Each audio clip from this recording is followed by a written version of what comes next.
पूछे सजग संतरी से,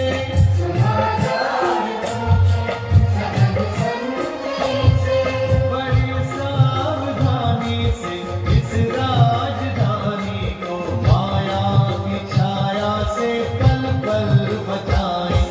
मस्तक सिंहासन पे हम आत्माएं राजा। ये स्नेह भरा अभिनंदन है, अभिवादन है और साथ में इस ईश्वरीय कथा सुनने के लिए स्वागत है, स्वागत है, स्वागत है। आपके स्थानीय क्षेत्र में, गांव में बहुत सुंदर श्री कृष्ण और श्री राधे के ऊपर जो रासलीला का आयोजन किया गया है, उसमें प्रजापिता ब्रह्मा कुमारी ईश्वरीय विश्वविद्यालय के द्वारा हम बहनें आप सभी को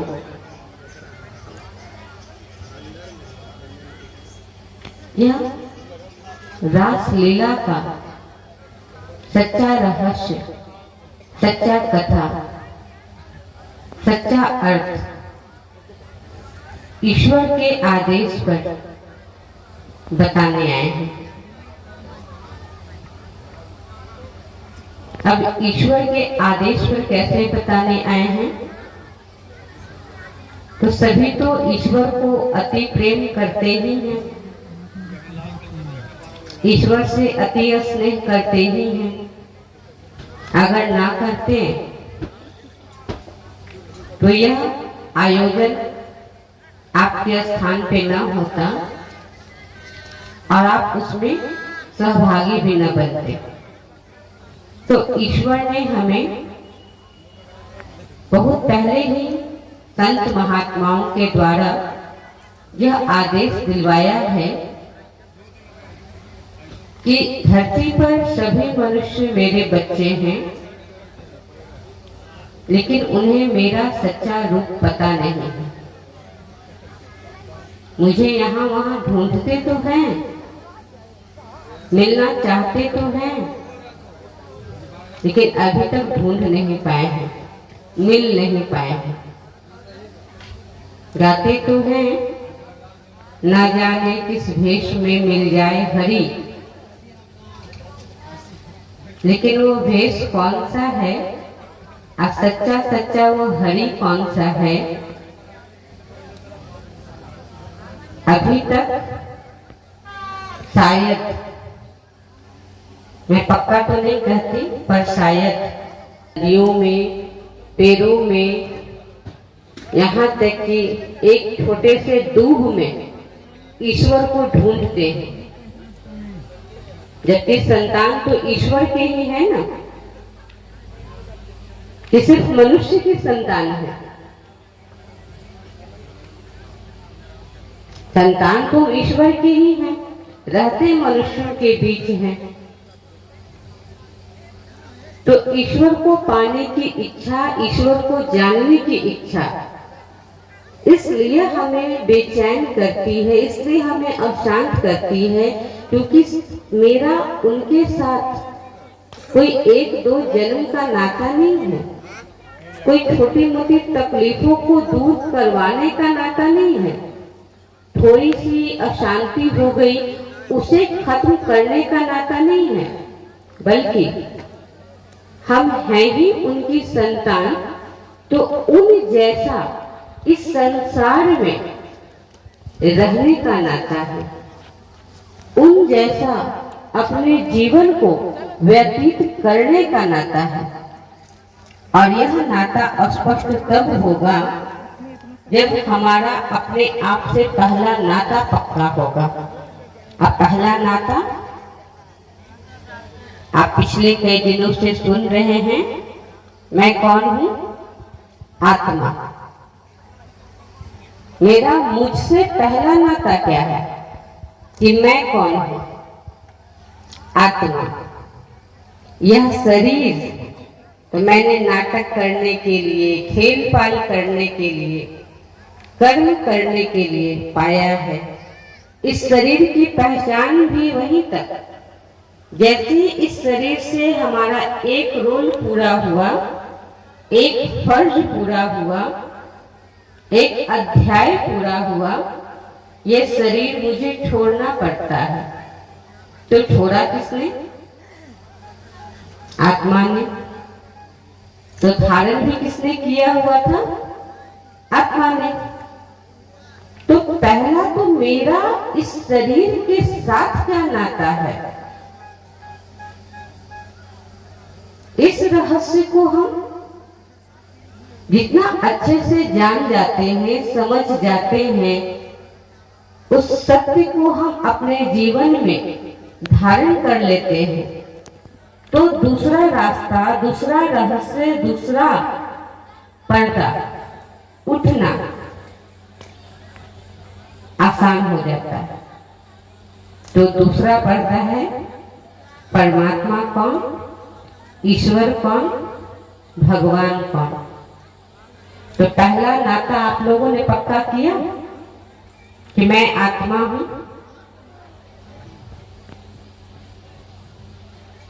पहला नाता खुद के साथ सबने पक्का कर लिया कि सच में मैं आत्मा हूं, या अभी भी नाता अधूरा अधूरा है? न देह है कि जो भी शरीर का नाम हो वही है कि, या पहला पक्का हुआ? नहीं हुआ। गीता का 18 अध्याय नाम सुने हैं ना?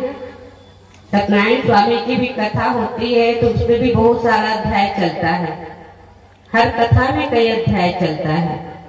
तो ये कथा है आत्म कथा और परमात्म कथा, जिसका पहला अध्याय ही है मैं आत्मा हूं। पहला अध्याय नहीं समझेंगे तो दूसरा अध्याय का फल मिलेगा? ज्ञान वह जो हमें अंधकार से दूर करे, ज्ञान वह जो हमें प्रकाश की ओर ले जाए, ज्ञान वह जो हमें अपने जीवन में स्थिर कर पाए। ज्ञान वह संपत्ति है जिसके द्वारा हम संसार की हर वस्तु पा सकते हैं।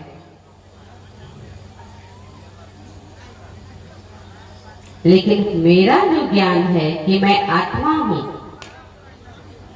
इससे हम संसार के बाहर की भी वस्तु पाते हैं। कैसे? क्योंकि मैं आत्मा ही इस संसार से बाहर का हूं। तो अभी तक जो भी पूजा पाठ कथा करते हैं या मोक्ष शब्द का हम उच्चारण करते हैं, मुक्ति की जो आशा रखते हैं, वो सब इस संसार से जुड़ा हुआ है। परमात्मा इस संसार को बनाने वाला स्वयंभू जरूर है, परंतु वह इस संसार में फंसा हुआ नहीं है। हमारा पालन पोषण परमात्मा इस संसार में ही करता है, लेकिन कभी भी खुद को इस संसार में बंधने नहीं देता है। हम ऐसे सर्वशक्तिमान ईश्वर की संतान, तो क्या आप लोग को नहीं इच्छा जगती कि अपने पिता का यह थोड़ा सा गुण, थोड़ी सी यह शक्ति करना भी है और फंसना भी नहीं है, जिसके लिए हम कहते हैं नेकी कर दरिया में डाल। यह सब तो सुना है ना हम लोगों ने, कर्म कर फल की इच्छा ना कर। तो यह शक्ति, यह गुण, यह संपत्ति, यह प्राप्ति कैसे होगी? तो वह है पहला कथा, आत्म कथा। तो जिन्होंने पक्का किया है मैं आत्मा हूं, वो जरा हाथ उठाकर इशारा कीजिए ताकि मुझे पता चले कि पक्का है। अच्छा, सच में पक्का है मैं आत्मा हूं? मैं आत्मा हूँ सच में पक्का है ना? क्योंकि कथा है, अपनी कथा तो पक्की होनी चाहिए। दूसरा, मैं आत्मा इस शरीर में कहाँ हूँ? आत्मकथा का पहला अध्याय है कि मैं आत्मा हूँ। आत्मकथा में ही दूसरा अध्याय है कि मैं आत्मा इस लंबे चौड़े शरीर में कहाँ हूँ। कई कहते हैं पेट में, कई कहते हैं श्वास में, कई कहते हैं माथा में, कई पैर में, कईयों का तो होता है कि आंख में ही है, मुंह में भी है। सत्य परिचय नहीं है तो हम तो कहीं भी मान लेंगे ना। तो पहला कथा आत्मा का, उसमें आपने पहला अध्याय पूरा किया कि हाँ मैं आत्मा हूँ। दूसरा अध्याय, इस शरीर में मैं कहाँ हूँ बताइए। इशारे से एक माता जी बता रहे हैं, शरीर में कहाँ हूँ?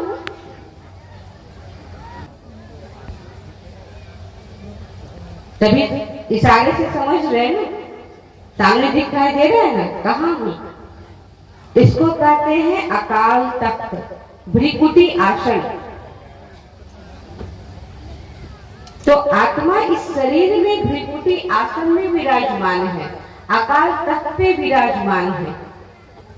क्योंकि आत्मा परमात्मा की संतान है, तो आत्मा जहाँ बैठेगा उस स्थान को कुछ तो सम्मान मिलेगा ना।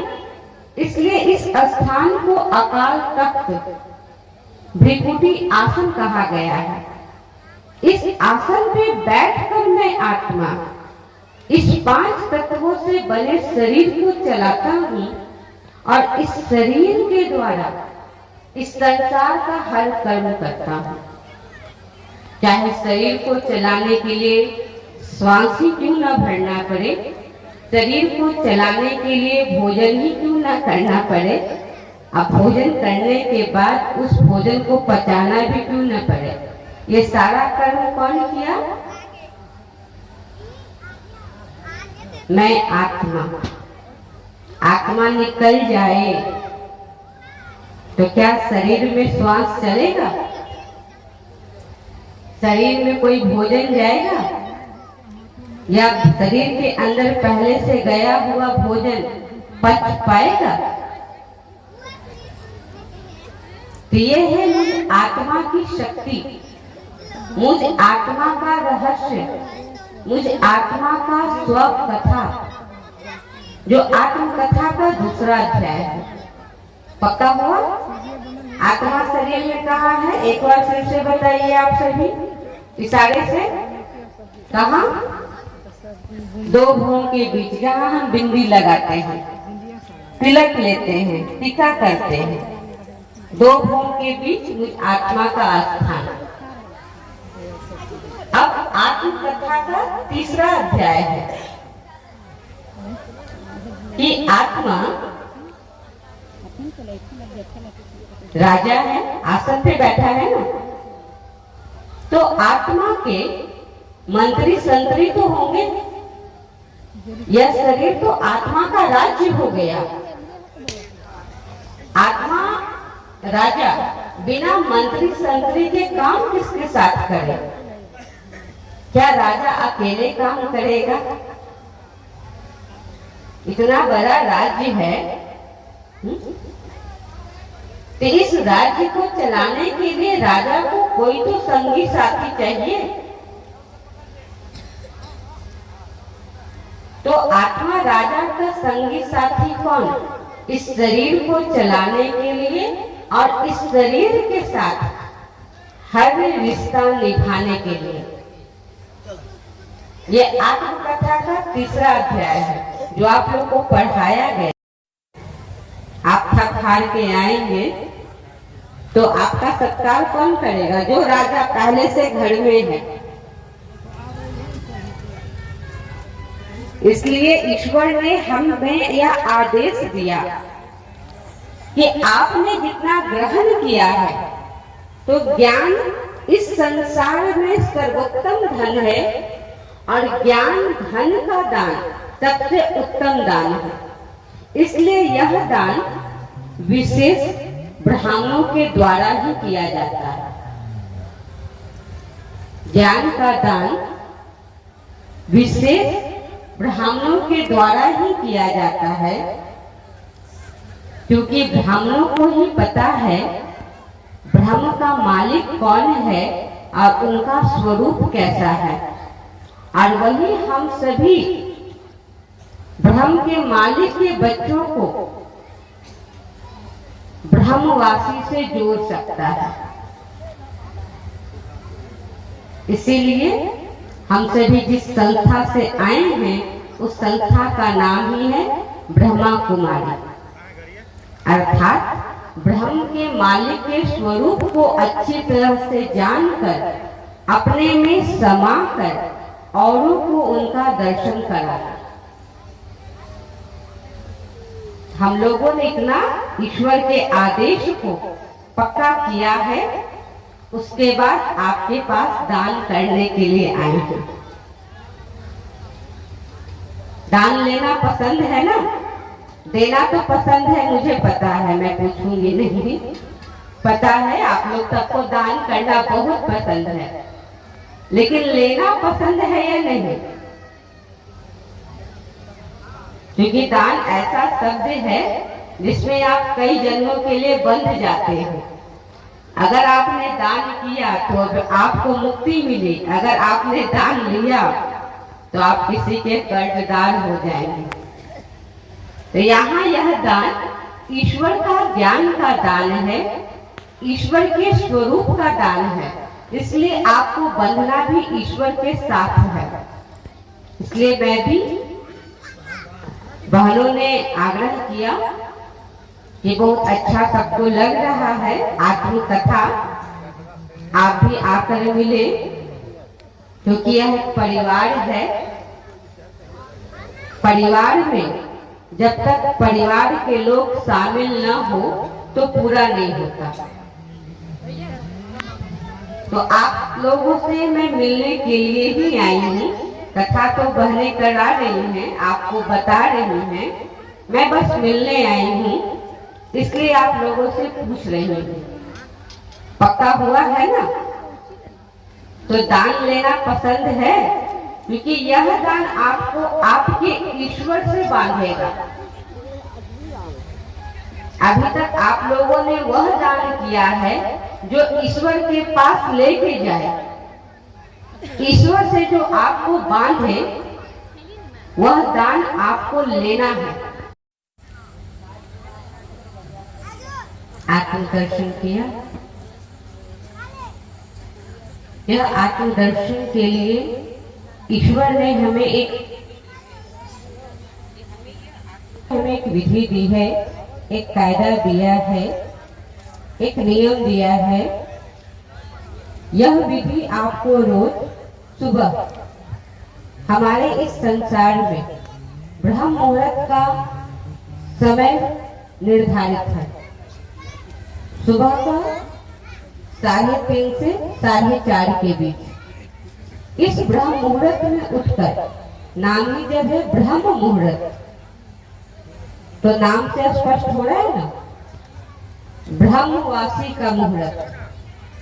ब्रह्म मुहूर्त में उठकर हम लोगों ने बहुत सारा पूजा पाठ किया है, गंगा स्नान किया है। 6 बजे उठते हो, 6 बजे उठते हो, कोई बात नहीं है। अभी हमें अपने आत्मकथा को परिपूर्ण करना है अपने अंदर। इसलिए थोड़ा सा 3:30 से 4:30 के बीच उठने की मेहनत करनी है। 3:30 से 4:30 के बीच उठकर लगभग 4:45 बजे तक आपको मात्र 20 से 25 मिनट अपने लिए निकालना है। और उस समय करना क्या है जो अभी कराया गया, आत्मदर्शन, स्वयं का दर्शन। आत्मदर्शन अर्थात स्वयं को देखना। तो ब्रह्म मुहूर्त में जब आप उठकर यह अभ्यास करेंगे तो मैं आप लोग को यह विश्वास दिलाती हूँ, जो चीज आप यहाँ अनुभव नहीं कर पाए अपने लिए या नहीं देख पाए हैं अपने आप को, आपको ब्रह्म मुहूर्त में वो चीज प्राप्त होगा। अभी तक ब्रह्म मुहूर्त में सिर्फ ईश्वर को पाने की मेहनत की है ना हम लोगों ने, मुक्ति पाने की मेहनत की है, मोक्ष पाने की मेहनत की है, पापों से मुक्त होने की मेहनत की है, लेकिन क्या कभी ये सारा काम करने वाला जो आत्मा राजा है उसको देखने की मेहनत की है?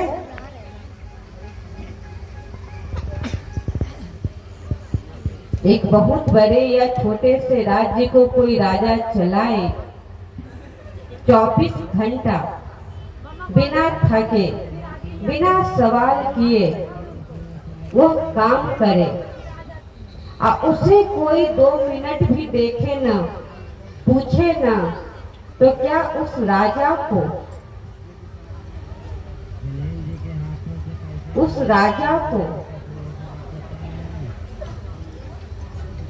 थोड़ी सी कमी महसूस होगी या नहीं? स्वयं को सर्व पापों से मुक्त कराने के साथ साथ स्वदर्शन करने का भी एक सुंदर सा काम जोड़ लेते हैं। यही आत्मदर्शन आपको कई जन्मों के लिए सर्व प्राप्ति संपन्न बनाएगा। यह आत्मदर्शन आपको कई युगों तक, कई हजार वर्षों तक अशांति दुख से दूर करेगा। इसका चमत्कार देखना है तो आपको सुबह उठकर जो भी काम करते हैं, पूजा पाठ घर का जो भी करते हैं, उसमें इसको जोड़ लीजिए। चमत्कार तो आपको खुद दिखेगा ना। अभी तक कहा ना आप दान लीजिए, अब आपको दान करना है समय का दान। कौन सा दान? समय का दान। सबसे पहला समय सुबह सुबह उठना। मैं ये नहीं कहती आप 3:30 में उठ जाइए, 4:30 में उठ जाइए, नहीं, 3:30 से 4:30 के बीच उठने की कोशिश कीजिए, थोड़ी सी मेहनत कीजिए। वैसे तो गांव है, गांव में सब सवेरे ही उठते हैं, शहरों में थोड़ी सी दिक्कत होती है, सबको लेट से उठने की आदत होती है, लेकिन गांव में तो सवेरे उठते हैं। तो इस आदत को अपना वरदान बनाइए, ईश्वर से पाया हुआ आशीर्वाद बनाइए और इस आशीर्वाद को अपने जीवन का सबसे सुंदर चमत्कार बनाइए। आत्मदर्शन से सुंदर परमात्मा दर्शन होने वाला है। जितना सुंदर आत्मदर्शन उतना सुंदर परमात्मा दर्शन। इसलिए मैं बार बार हर एक शब्द को रिपीट करती हूँ। जितना ज्यादा कानों में जाएगा तो आत्मा राजा का जो पहला मंत्री है ना मन, उसको भोजन मिलेगा। अच्छा मुझे आत्मदर्शन करना है, अच्छा मुझे आत्मदर्शन करना है। मंत्री जो हुआ ना संस्कार, वो एकदम स्थिर शांत।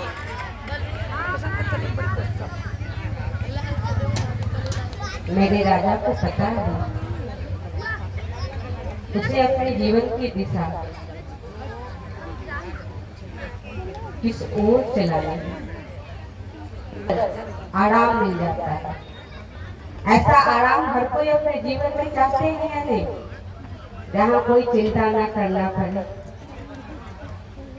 ज्यादा दिमाग में घमासान न करना पड़े, परिवार में एक दूसरे के बीच, रिश्ते नातों में एक दूसरे के बीच ज्यादा तुतु महमे न करना पड़े।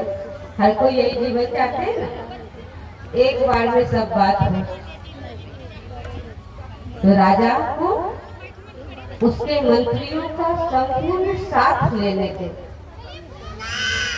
इसलिए बार बार एक ही बात को दोहराया जा रहा है कि आप 3:30 से 4:30 के बीच उठे। 4:45 बजे तक का ईश्वर ने हमें इस संसार में बने घड़ी से विधि बताया है, क्योंकि चलते तो इस संसार की घड़ी से है। तो इस संसार की घड़ी में 4:45 बजे सुबह तक, उसके बाद हमारे शरीर का काम का समय हो जाता है और फिर हमारा मंत्र भी जो है उधर व्यस्त हो जाता है। काम है, उसका भी समय हो रहा है, आप लोगों को वह भी देखना है। मैं उससे पहले आप लोग के बीच एक बात रखूंगी। आपने अपना आत्मदर्शन, आत्मकथा का यह अध्याय पूरा किया है। तो कहा जाता है जब आंखों को नई रोशनी मिलती है और रोशनी से जब हम दुनिया को देखते हैं तो हर कुछ नया दिखाई देता है। तो ईश्वर ने आपको आत्मकथा के द्वारा, आत्मदर्शन के द्वारा आपकी बुद्धि रूपी नेत्र में एक नई रोशनी की, एक नए प्रकाश की, एक नए सवेरे की स्थापना कहें, आगमन कहें, शुरुआत कहें, ईश्वर ने कर दिया है। तो अब जब आप आगे का प्रोग्राम देखेंगे, रास लीला का प्रोग्राम होगा, आप वह देखते हुए या अपनी जो आत्मकथा है उसको चेक कर सकते हो कि मैं अब किस नजर से देख रहा हूँ। कल तक मैं सिर्फ इन 2 नजरों से देखता था। अभी ईश्वर ने मुझमें जो नई चेतना, नई जागृति भरपूर की है, पैदा की है, या मेरे अंदर ईश्वर ने उत्पन्न किया है, क्या मैं उसका इस्तेमाल कर पा रहा हूँ, कर पा रही हूँ? मुझे जो मिला है मैं उसका इस्तेमाल इस संसार में अपने उन्हीं अंगों के द्वारा कैसे करूं, कहाँ करूं, कब करूं? क्योंकि मिल तो रहा है आपको, उसका यूज कहाँ करेंगे? ये भी तो जरूरी है। पढ़ाई तो कर लिया हमने, डॉक्टर तो बन गए, आगे क्या? आगे का भी तो रास्ता पता होना चाहिए। इसलिए आप लोगों से छुट्टी लेते हुए कल फिर मिलेंगे परमात्मा कथा को लेकर। आत्मकथा पूरा हुआ, कल से परमात्मा कथा शुरू होगा। परमात्मा कथा में आपको सामने जो मूर्ति रखी है, इस मूर्ति को तो सभी जानते ही हैं, भोले बाबा। लेकिन भोले बाबा इस मूर्त के साथ हमारा वास्तविक क्या रिश्ता है, क्या कनेक्शन है, ये कल बताया जाएगा। आपको जो अभी तक मिला है उसको यूज करना है, ठीक है? इन आंखों से देखते हुए अपने अंदर जो नई चेतना भरे हैं, हम कितना उसको बाहर ला पा रहे हैं। इन्हीं सारे शब्दों के साथ आप लोगों से छुट्टी। ओम शांति। कल फिर से मिलते हैं। जाते जाते एक बार फिर सुबह ब्रह्म मुहूर्त में उठने की कोशिश जरूर कीजिएगा आत्मदर्शन करने के लिए। बहुत बहुत धन्यवाद फिर से आप सभी का। ईश्वरीय सभा में ईश्वरीय बच्चों को ईश्वरीय दूत की ओर से अभिनंदन है, स्वागत है, अभिवादन है। ओम शांति। आसन चलाएं